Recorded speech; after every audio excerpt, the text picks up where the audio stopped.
أيها المواطنون، أيتها المواطنات، صاحب الجلالة يخاطبكم.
الحمد لله والصلاة والسلام على مولانا رسول الله وآله وصحبه.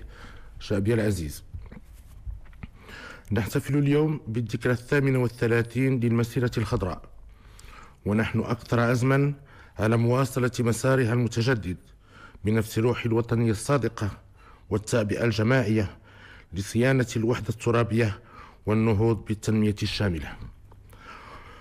وإذا كانت المسيرة الخضراء قد مكنت من استرجاع أقاليم من الجنوبية، فإن المسيرات التي نقودها تهدف إلى ترسيخ الحقوق المدنية والسياسية والمضي قدما في النهوض بالجيل الجديد من الحقوق الاقتصادية والاجتماعية والثقافية والبيئية.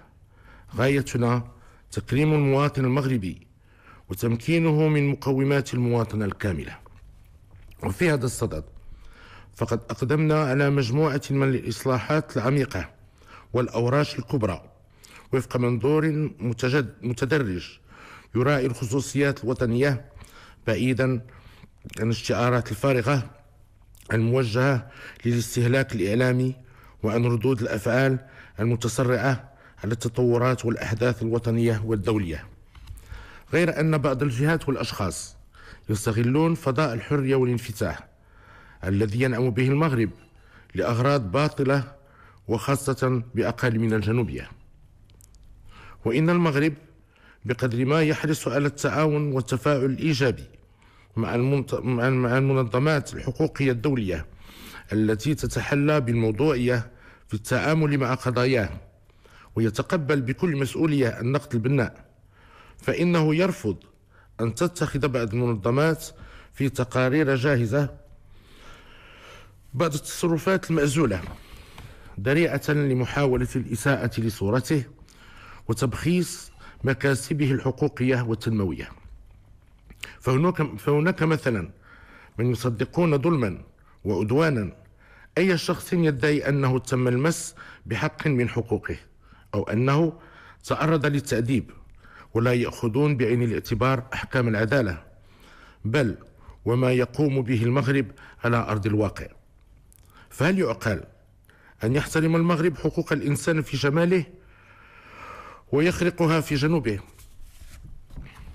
فكل الدول ترفض أن تتعرض لأعمال تمس الأمن والاستقرار، لأن حقوق الإنسان تتنافى مع العنف والشغب وترهيب المواطنين، ولأن ممارسة الحريات لا يمكن أن تتم إلا في إطار الالتزام بالقانون. وإذا كانت معظم المواقف الدولية تتصف بالموضوعية والواقعية، فإن ما يبعث على الأسف أن بعض الدول تتبنى أحيانا نفس المنطق في تجاهل مفضوح لما حققته بلادنا من منجزات وخاصة في مجال الحقوق والحريات. فهذا الخلط والغموض في المواقف يجعل طرح السؤال مشروعا: هل هناك أزمة ثقة بين المغرب وبعض مراكز القرار لدى شركائه الاستراتيجيين بخصوص قضية حقوق الإنسان بأقاليمنا الجنوبية؟ بل أن مجرد وضع هذا السؤال يوضح أن هناك شيئا غير طبيعي في هذه المسألة. شعبي العزيز، إنني لا أريد أن أدخلك في الجوانب القانونية والسياسية لقضية وحدتنا الترابية ومختلف قرارات مجلس الأمن ذات الصلة التي سبق لي أن تكلمت عدة مرات بشأنها، ولكني سأوضح لك الأسباب وراء بعض المواقف المؤادية للمغرب.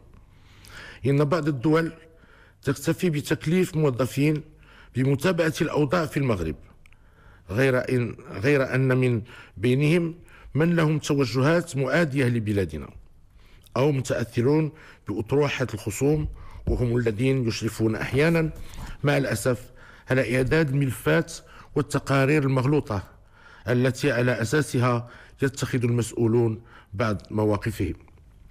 هذا كلام أقوله لك شعبي العزيز لأول مرة، ولكني أقوله دائما وبصفة خاصة لمسؤولي الدول الكبرى وللأمين العام لمنظمة الأمم المتحدة ومساعديه، غير أن السبب الرئيسي في هذا التعامل غير المنصف مع المغرب يرجع بالأساس لما يقدمه الخصوم من أموال ومنافع في محاولة لشراء أصوات ومواقف بعض المنظمات المؤادية لبلادنا، وذلك في إهدار لثروات وخيرات شعب شقيق لا تعنيه هذه المسألة، بل إنها تقف عائقا أمام الاندماج المغاربي. فشعبنا الوفي يتميز بإجماعه الراسخ حول وحدته الترابية وبتجنده الجماعي للتضحية في سبيلها، فالصحراء قضية كل المغاربة دون استثناء وأمانة في أعناقنا جميعا، كما أن المغرب ليست له ولله الحمد أي عقدة في التجاوب الإيجابي مع التطلعات المشروعة لمواطنيه أينما كانوا. وفي هذا الصدد فقد أقدمنا بإرادتنا الخاصة على إحداث مؤسسات وطنية وآليات جهوية لحماية حقوق الإنسان والنهوض بها، مشهود لها بالاستقلال والمصداقية، وذلك وفق المعايير الدولية، فضلا عن الدور الذي تقوم به الأحزاب السياسية والهيئات الجمعوية ووسائل الإعلام. ومن هنا فإن المغرب يرفض أن يتلقى الدروس في هذا المجال، خاصة من طرف من ينتهكون حقوق الإنسان بطريقة ممنهجة، ومن يريد المزايدة على المغرب فعليه أن يهبط إلى تندوف ويتابع ما تشهده عدد من المناطق المجاورة من خروقات لأبسط حقوق الإنسان. ورغم المحاولات اليائسة لخصوم المغرب للمس بسبعته وسيادته، فإننا سنواصل التعاون مع الأمين العام للأمم المتحدة ومع مبعوثه الخاص ومع الدول الصديقة من أجل إيجاد حل سياسي ونهائي للنزاع المفتعل حول وحدتنا الترابية في إطار مبادرتنا للحكم الذاتي المشهود لها بالجدية والمصداقية وبروح الواقعية. كما لن نرهن مستقبل أقاليمنا الجنوبية بتطورات قضية الصحراء على المستوى الأممي، بل سنواصل النهوض بالتنمية الشاملة بربوعها. شعبي العزيز، لا يخفى على أحد أن المغرب بذل مجهودات جبارة في سبيل تنمية أقاليمه الجنوبية، ففي إطار التضامن الوطني فإن جزء مهم من خيرات وثروات المناطق الوسطى والشمالية للمغرب يتوجه لتلبية حاجيات مواطنين في الجنوب، وذلك عكس ما يروج له خصوم المغرب من استغلال لثروات الصحراء، وهو ما تؤكد جميع المؤشرات والمعطيات الاقتصادية الخاصة بالمنطقة. وتعزيزا لهذا المسار فإننا حريصون على استكمال بلورة وتفعيل نموذج التنموي الجهوي لأقاليمنا الجنوبية الذي رفعه إلى نظرنا السامي المجلس الاقتصادي والاجتماعي والبيئي. إن الأمر لا يتعلق بمجرد اقتراح حلول ترقائية لظرفية طارئة أو مشاريع معزولة لا رابط بينها، وإنما بمنظور تنموي متكامل يرتكز على تحليل موضوعي لواقع الحال بأقاليمنا الجنوبية، ويهدف للتأسيس لسياسة مندمجة على المدى البعيد في مختلف المجالات. إننا نريده نموذجا متعدد الأبعاد عماده الالتزام بقيم العمل والاجتهاد والاستحقاق وتكافؤ الفرص، نموذجا متوجها نحو المستقبل تحتل فيها المرأة والشباب مكانة خاصة. فعلى الصعيد الاقتصادي يرتكز هذا النموذج على مشاريع استثمارية كبرى كفيلة بتحفيز النمو الاقتصادي وإنتاج ثروات وفرص الشغل وتشجيع الاقتصاد الاجتماعي والتضامني، وذلك ضمن تنمية مستدامة تراعي الحفاظ على البيئة وصيانة حقوق الأجيال الصاعدة، وخاصة من خلال التركيز على الطاقة المتجددة. أما على المستوى الاجتماعي فإنه يقوم على سياسة جديدة عمادها التضامن والإنصاف وصيانة كرامة الفئات الهشة والنهوض بالتنمية البشرية وتوطيد التماسك الاجتماعي. وفيما يخص الجانب الثقافي فإن هذا النموذج يتوخى النهوض بالثقافات والخصوصيات المحلية، وذلك تجسيدا للمكانة الدستورية للثقافة الحسانية كأحد مكونات الهوية المغربية الموحدة، ولا سيما من خلال إدماجها في البرامج الدراسية وتثمين التراث المعماري وتشجيع الإبداع الفني بالمنطقة. وحرصا منا على ضمان شروط النجاح لهذا النموذج الطموح القائم على الإبداع وروح التشارك، فإنه سيتم تزويده بآليات ناجعة للحكامة المسؤولة، فضلا عن كونه يندرج في إطار الجهوية المتقدمة التي تخول اختصاصات واسعة للمجالس المنتخبة. ويظل هدفنا الأسمى جعل أقاليمنا الجنوبية فضاء للتنمية المندمجة والعيش الكريم لأبنائها، وتعزيز بعدها الجيوستراتيجي كقطب جهوي للربط والمبادلات بين أوروبا وإفريقيا جنوب الصحراء. شعبي العزيز، لقد ظلت أقاليمنا الجنوبية عبر التاريخ تشكل العمق الإفريقي للمغرب لما تجسده من روابط جغرافية وإنسانية وثقافية وتجارية عريقة بين بلادنا ودول إفريقيا جنوب الصحراء. ووفاء لانتمائه الإفريقي فقد حرص المغرب منذ استقلاله على التعاون المثمر والتضامن الفعال مع هذه الدول والمساهمة في تحقيق تطلعات شعوبها إلى التنمية والاستقرار. ورغم أن المغرب العضو المؤسس لمنظمة الوحدة الإفريقية ليس عضوا بالاتحاد الإفريقي، فإنه يعمل على تعزيز وتنويع علاقاته الاقتصادية وتشجيع الاستثمارات المتبادلة مع دول القارة، سواء على المستوى الثنائي أو في إطار الهيئات والتجمعات الجهوية. وعلى الصعيد الجهوي والدولي فإن بلدنا يعمل جاهدا على نصرة قضايا القارة الإفريقية وخاصة التنموية منها، وحرصا على إضفاء دينامية متجددة على هذه العلاقات. ما فتئنا نعمل سويا مع أشقائنا قادة هذه الدول لما يجمعنا بهم من أواصر عميقة من الأخوة والمحبة والتفاهم، على إعطائها طابعا إنساني والارتقاء بها إلى شراكات تضامنية مثمرة، وهو ما تجسده الزيارات التي نقوم بها لعدد من الدول الإفريقية الشقيقة، بما تحمله من مشاريع تنموية ملموسة تعطي الأولوية للتنمية البشرية وتوفير البنيات التحتية، وكذا توطيد الروابط الدينية والروحية التي تجمع على الدوام شعوبها الشقيقة بالمغرب وبشخصنا أمير المؤمنين. كما أننا نضع التجربة المغربية رهن إشارة أشقائنا الأفارقة في مختلف المجالات ذات الاهتمام المشترك، مع الحرص على تبادل الخبرات وإشراك القطاع الخاص وهيئات المجتمع المدني. وفي هذا الإطار ندعو الحكومة لتعزيز سبل التنسيق والتعاون مع هذه الدول الشقيقة في مختلف المجالات، وخاصة من أجل عقد اتفاقيات للتبادل الحر معها في أفق تحقيق اندماج اقتصادي جهوي.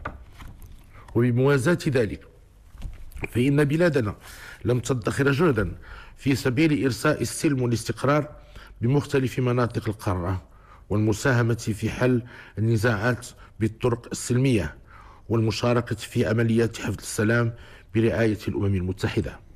كما أن المغرب ما فتئ يؤكد على ضرورة التصدي للتهديدات الأمنية التي تعرفها من منطقة الساحل والصحراء، التي أضحت فضاء لجماعات التطرف والإرهاب وتهريب المخدرات والاتجار في البشر والسلاح، بما لها من تداعيات وخيمة على تنمية واستقرار المنطقة. وما دعمنا لجمهورية مالي الشقيقة في مواجهتها لإصابة التطرف والإرهاب، وحضورنا شخصيا في مراسيم تنصيب رئيسها الجديد، إلا تعبير على التزامنا الصادق بنصرة قضايا السلم والشرعية بدول القارة. شعبي العزيز، إن العلاقات المتميزة التي تجمع المغرب بدول إفريقيا جنوب الصحراء ليست سياسية أو اقتصادية فقط، وإنما هي في العمق روابط إنسانية وروحية عريقة. واعتبارا للأوضاع التي تعرفها بعض هذه الدول، فإن عددا من مواطنيها يهاجرون إلى المغرب بصفة قانونية أو بطريقة غير شرعية، حيث كان يشكل محطة عبور إلى أوروبا قبل أن يتحول إلى وجهة للإقامة. وأمام التزايد الملحوظ لعدد المهاجرين سواء من إفريقيا أو من أوروبا، فقد دعونا الحكومة لبلورة سياسة شاملة جديدة لقضايا الهجرة واللجوء وفق مقاربة إنسانية تحترم الالتزامات الدولية لبلادنا وتراعي حقوق المهاجرين، وتجسيدا للاهتمام الخاص الذي نوليه لهذا المجال، فقد حرصنا على تكليف قطاع وزاري بقضايا الهجرة. ومما يكرس مصداقية المغرب في مجال حقوق الإنسان التجاوب الواسع الذي لقيته هذه المبادرة من الأطراف المعنية مباشرة بهذه الإشكالية، وخاصة الدول الشقيقة جنوب الصحراء ودول الاتحاد الأوروبي ومختلف الفعاليات والمنظمات الأممية والجهوية والدولية المعنية بظاهرة الهجرة وحقوق الإنسان. وتعزيزا لهذا التوجه، فقد قدم المغرب على هامش الجمعية العامة للأمم المتحدة لهذه السنة مبادرة التحالف الإفريقي للهجرة والتنمية، وهي مبادرة تقوم على منظور إفريقي مشترك وعلى مبادئ إنسانية لقضايا الهجرة وعلى المسؤولية المشتركة بين دول المصدر والعبور والاستقبال، وكذا على الترابط الوثيق بين الهجرة والتنمية. ولأن إشكالية الهجرة تهم كل الدول والشعوب، فإننا نناشد المنظمة الدولي للانخراط القوي في معالجة هذه الظاهرة لتفادي ما تسببه من كوارث إنسانية كالمأساة التي شهدتها مؤخرا سواحل لامبيدوزا الإيطالية، والتي كان لها الوقع الأليم في نفوسنا جميعا. شعبي العزيز، إن تعزيز انفتاح المغرب على محيطه الإفريقي ومواصلة الدفاع عن الوحدة الترابية للمملكة والنهوض بتنمية أقاليمنا الجنوبية تعد خير وفاء للقسم الخالد للمسيرة الخضراء وللروح الطاهرة لقائدها والدنا المنعم جلالة الملك الحسن الثاني أكرم الله مثواه، ولأرواح شهداء الوطن الأبرار. وهي مناسبة لنوجه تحية تقدير وتنويه لكل مكونات القوات المسلحة الملكية والدرك الملكي والقوات المساعدة والأمن الوطني والوقاية المدنية والإدارة الترابية على تجددهم دائم وتفانيهم في الدفاع عن حوزة الوطن وأمنه واستقراره. والسلام عليكم ورحمة الله تعالى وبركاته.